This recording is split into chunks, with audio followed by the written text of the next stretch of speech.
a sad and mixed up existence that so many people have so little integrity that they will jump on a story purely for the clout and influence. It is so twisted and disgusting that not only will they not wait for the facts of the story to come out, but they will incite and encourage people to take action before they have the details of the case. They'll post social media posts, make podcasts, make memes, and say, "This is disgusting, can you believe this?" They'll jump to the conclusions and jump to the facts of the case, making demands, holding press conferences without knowing what even happened. For the last few days in Akron, Ohio, in response to a recent incident with law enforcement there, people have been rioting in the streets, burning and destroying things. And first of all, shame on the people for their emotional, childish reaction to take out to the streets and destroy your local community as if that's any solution to anything. These people are just as responsible and complicit in this garbage reaction. These people should be ashamed of themselves, and they have no belonging in a disciplined and reasonable society. It would be great if they would be prosecuted to every extent of the law, but they won't, because they're woke and they're emotional and they're sad and they get a trophy because they had a temper tantrum in the street.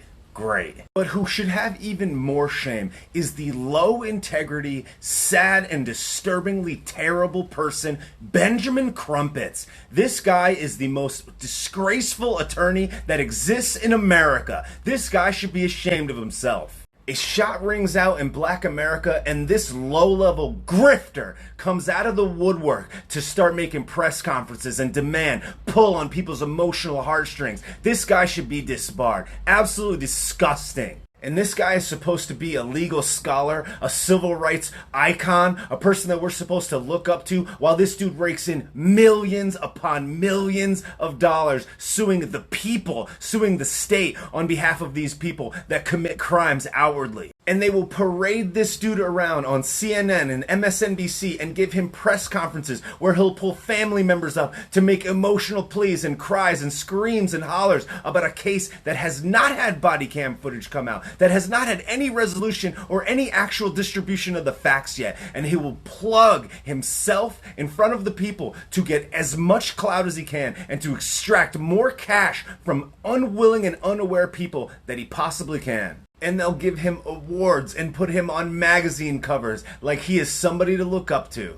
But the reason why this guy might be the worst is because he's an attorney, you should probably hold yourself to a little bit higher standard. This is a person that's supposed to represent, understand, and defend the law in this country. Innocent until proven guilty, yet he has absolutely no problem going out and pulling on the public's emotional heartstrings with no understanding of what actually happened and no reverence for the law.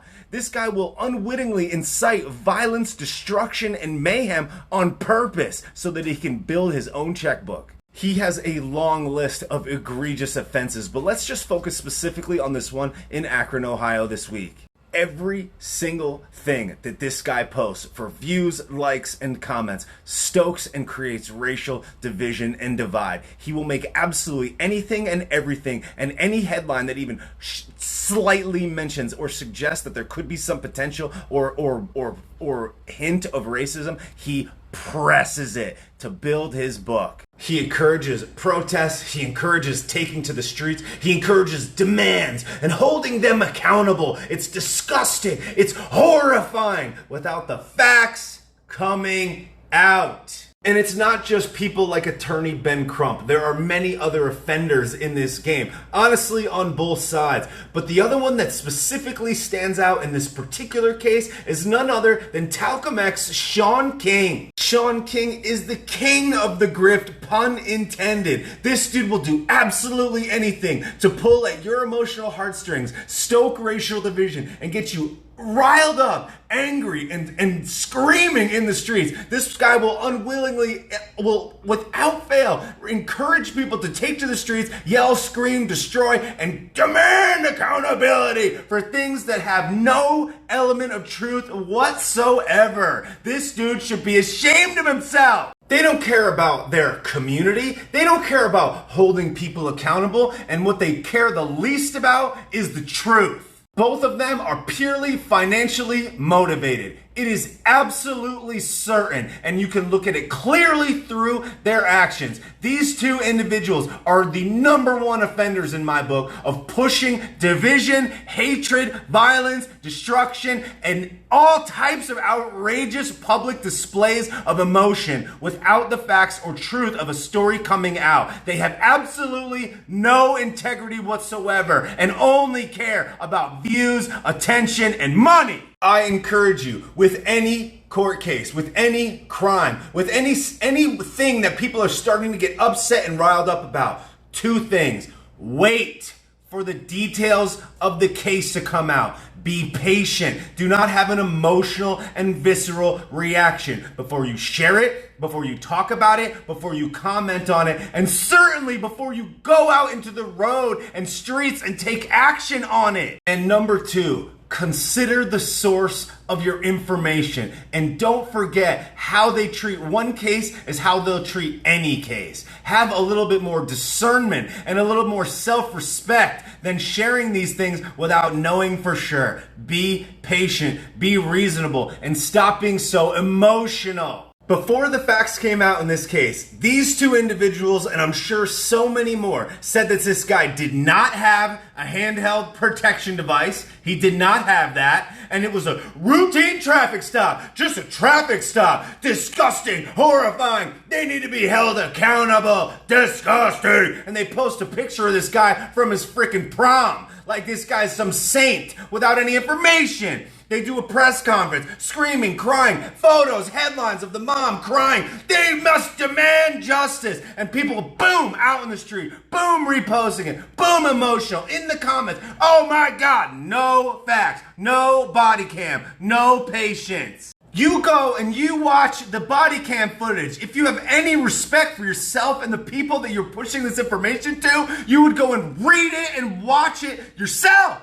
This dude led police on a high-speed chase and was actively shooting at them. Then he jumps out of his car with a ski mask on in the middle of the night, in the middle of the summer in Ohio. And this dude, it's like you can watch the videos and people are in the streets destroying things about this. What accountability do you demand? This dude is an alleged criminal. This dude brought this attention on himself. You do not have to react and behave this way. I'm not saying that it's not a tragedy, but to suggest that somebody needs to be held accountable, that this is somehow some disgraceful, horrifying, tragic event that was completely unprovoked and out of nowhere, when these people will push details that are objectively not true. Had they just waited a couple days, these people have no integrity. There's no evidence this has anything to do with race. There's no evidence that any of their claims of him not having a weapon are even true. You can watch the body cam footage yourself, and the people that share, repost, and act better than other people because they can reshare this story and pull at people's emotional heartstrings and try to sell t-shirts and book deals and get booked for another case so they can sue the state while pulling on people's emotional heartstrings in press conferences.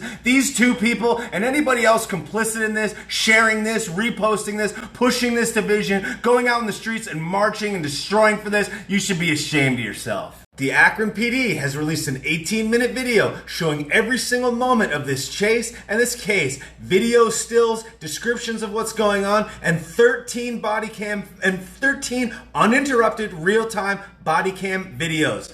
Go watch it. He's pulled over for a traffic violation and an equipment violation. He chooses not to pull over. They start to pursue him. He leads him on a high-speed chase on the highway and through neighborhoods. A shot is clearly seen and can be heard on the footage ringing out of the car door. After he escaped the car and after the case came to a conclusion, they found the handgun and a full magazine sitting on the driver's seat. They told him to stop. They told him to stop resisting. They told him to stop going away. He jumps out of his car. He starts running. They tried to shoot him with tasers to apprehend him safely. They did not work. You can see it in 13 different angles. He stops quick and makes a turning motion at them, which you can clearly see on the video. And if you look and they're saying, oh, it's for 7 seconds, Think about how long 7 seconds is. If you watch the footage and you watch the guy go down, when you are actively firing at a person, at a suspect, you're not just going a couple times. They could turn over, they could pull one on you. Your life is not to be taken at risks. You're already at risk. You're the innocent person that's protecting us. And if you look, the guy's rolling. Any number of things could have happened and they could have been in danger. All of them did what was necessary to subdue him and get him to stop moving.